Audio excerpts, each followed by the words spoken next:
Leonardo da Vinci, Beethoven, Michael Jackson, Pablo, Diego, José, Francisco de Paula, Juan Nepomuceno, María de los Remedios, Cipriano de la Santísima Trinidad, Ruiz y Picasso. What do all these individuals have in common? They're dead. And they all made masterpieces. Effort, self-improvement, pure genius, Coca-Cola.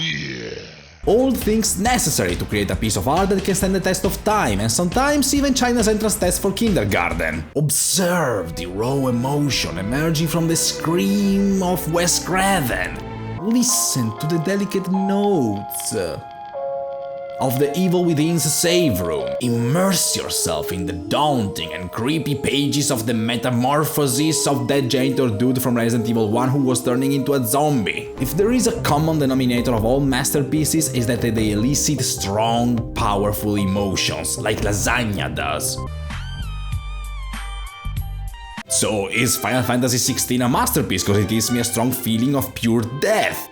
No, masterpieces are good. And here's where things get tricky, because unfortunately the world is divided between people with taste and people that think David Cage is a good writer. You need to study and understand a form of art before you can be able to discern something that is just good from something that will truly stand the test of time and become a milestone in the history of that art form. You show me this thing and I'll think some kid snorted too much glue and went bananas with his pirated copy of Disney's Magic Artist. But I say this because I don't know anything about paintings. Now show me this kind of painting though. Masterpiece! Look at the doggy running and it makes all the flowers spawn behind it. How can you say no to that? Come on! Yet I said masterpieces elicit emotions, and that stuff is very deep, very personal. How can you tell that a video game is a masterpiece when different people have a different emotional reaction to it? So basically, what makes a video game a rated fresh, must buy, Gold X Award masterpiece? How the hell should I know? Every game tells its own story, and I'm not talking just about the plot. It's the art direction, the innovative gameplay mechanics, its complex world building. There's always an artistic merit to each game, even Far Cry bullshit, because derivative, boring and heartless art is still art. And to try to use objective metrics to group them all together under the same rigid rule set is borderline insanity. How can you compare Tony Hawk Pro Skater to Metal Gear Solid 3? Now, maybe if it was Metal Gear Solid 2, we could talk about it. But, just because there isn't an end-all, be-all, see-all, p-hole way to universally classify all the games in existence, that doesn't mean we can't identify the bare minimum requirements. Is it fun? Is it unique? Does it have fishing? This is all basic stuff, it's just what a game needs to be at the very least good. But a masterpiece? The masterpiece has theme consistency. Alright kids, open your books, it's Game Design 101 again. What are the two cognitive patterns to create a game? I know, you either take inspiration from a popular game or you try to mix all the cool stuff that you like from other games. Thank you, Timmy. Thank you for reminding me your mom's an idiot for not swallowing you. Listen up, you wastes of space. Here we go. We have top down, that's the position I assume over your mom, Timmy, and bottom up. That's how she looks at me, Timmy. I'll give you the short version, cause you kids have the same attention span of the protagonist of Memento. Top down starts from a concept.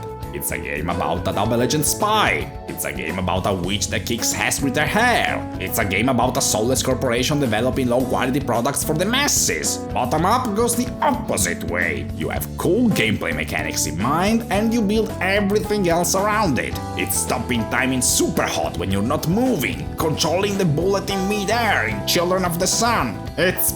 I'll talk about that once you're older. Both options are valid, but they both end up sucking when they lose focus and start meandering in different directions instead of focusing on a theme. Plots describe events, but themes describe the emotions you want the player to feel. It's what your game truly is about. And 10 hours of cutscenes won't be enough to explore a theme. Every element in a game can and should reinforce the theme the game is supposed to carry. Look at the average shit AAA game. They just mishmash every mechanic together because they only look at what is popular. Crafting mechanics makes sense in Alien Isolation, where a big theme is the conflict between man and an intelligent beast and the main character is an engineer. But the goddamn The Division has it too! What theme does it empower? Why are you giving me this, Ubisoft, so I can craft a better game? Let's take instead this unknown hidden indie gem, Persona 5. What's its main theme? Rebellion against an evil money-driven society where games about idealistic teenagers are milked to their bones. My god, Atlas, stop! If this theme was only expressed through cutscenes and dialogues, Persona 5 would have been long forgotten. But instead, what we got here? The art direction dresses up the characters as criminals because they're rebelling against the law. The UI design pops out of the screen with that striking graffiti look because graffitis are outlawed.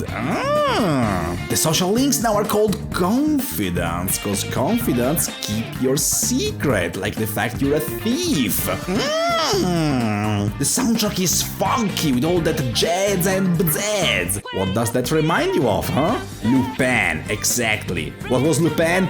Japanese, no, he's a thief. Like the Phantom Thieves, goddammit. Pick any element from Persona 5 and you'll see that it somehow fits into one of its core themes. Except maybe the cat that turns into a car, unless Totoro was actually about stealing money from the government, I don't know. Shadow of the Colossus needed to be an empty open world with gigantic structures to reinforce the theme of solitude. Spec Ops The Line used execution animations to portray the PTSD and descent into madness of its protagonist. And Mario Odyssey? Oh, this is a good one. Mario Odyssey is the Odyssey. Not that one. That one. Yeah. Don't believe me?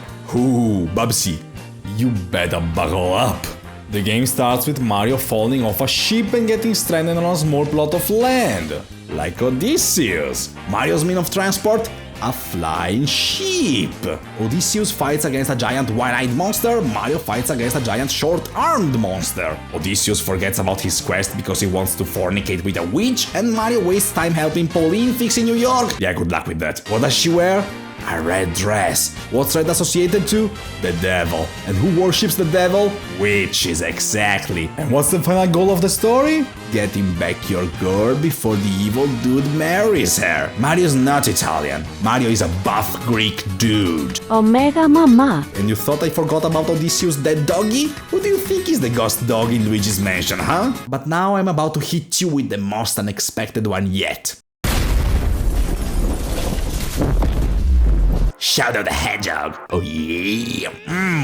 Oh my god, this ink. Yes! Its pillars of 2000's edginess and inner conflict between good and evil could only be expressed with guns, new metal, killing the president, and giving you multiple story paths. Oh yeah, they got that too. Game's still kinda ass though, ain't it? But hey, Ubisoft, how does it feel knowing one of the lowest rated games ever is still more narratively consistent than your slop? About 50 million richer in the bank account, I guess. I'm talking about art here, you son of a...